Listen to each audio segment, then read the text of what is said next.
ఆయన మనం అయితే విజయవాడ రీచ్ అయిపోయాం. చూశారు కదా ఈ కృష్ణానది బ్రిడ్జి అన్న, ఇది దాడితే మంగళగిరి అన్న. చూశారు కదా ఎంత బాగుందో వంతెన. ఇప్పుడు మనం మంగళగిరి వెళ్ళకుండా ఉండవల్లి మీద వెళ్ళి ఉండవల్లిలో సరుకు దింపి మళ్ళీ అక్కడి నుండి మంగళగిరి వెళ్ళాలన్న 2 పాయింట్లు కదా, అందుకని.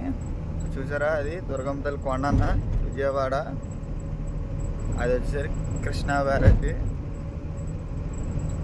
ప్రకాశం బ్యారేజ్ అంటారు కదన్న, దాన్ని చూడొచ్చు. కనబడుతుంది దూరంగా ఎక్కడో కనబడుతుందన్న.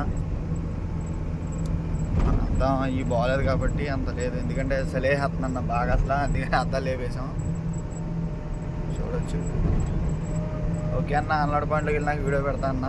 ఈ మధ్యలో దారిలో పోలీసు వాళ్ళు ఒకటి ఆపారన్న, విజయవాడ పోలీసు వాళ్ళు.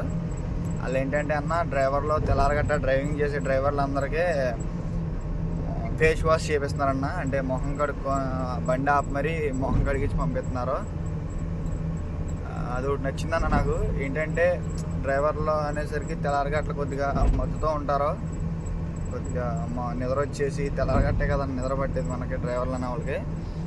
దాని గురించి పోలీసు వాళ్ళు ఆపి మరీ సార్లో మొహం కడిగించి మరి పంపిస్తున్నారన్న. వీడియో తీద్దాం ఉన్నా కానీ తీయలేకపోయాను అన్న వీడియో, సారీ క్షమించండి అన్న. దానికి మటుకి హ్యాట్సాప్ అన్న, విజయవాడ పోలీసు వాళ్ళకి హ్యాట్సాప్ అనే చెప్పుకోవచ్చు. ఎందుకంటే ఎక్కడ ఆపినా నైట్ పూట డబ్బులు తీసుకునే పోలీసు వాళ్ళు ఉన్నారు, కానీ ఇలాగ ఆపి మరి డ్రైవర్లో సురక్షితం కోసం చేసే పోలీసు వాళ్ళని నేను ఎక్కడ చూడదన్నా ఇన్నాళ్ళు కూడా. హ్యాట్సాప్ అన్న విజయవాడ పోలీసు వాళ్ళందరికీ హ్యాట్సాప్. థ్యాంక్ యూ అన్న.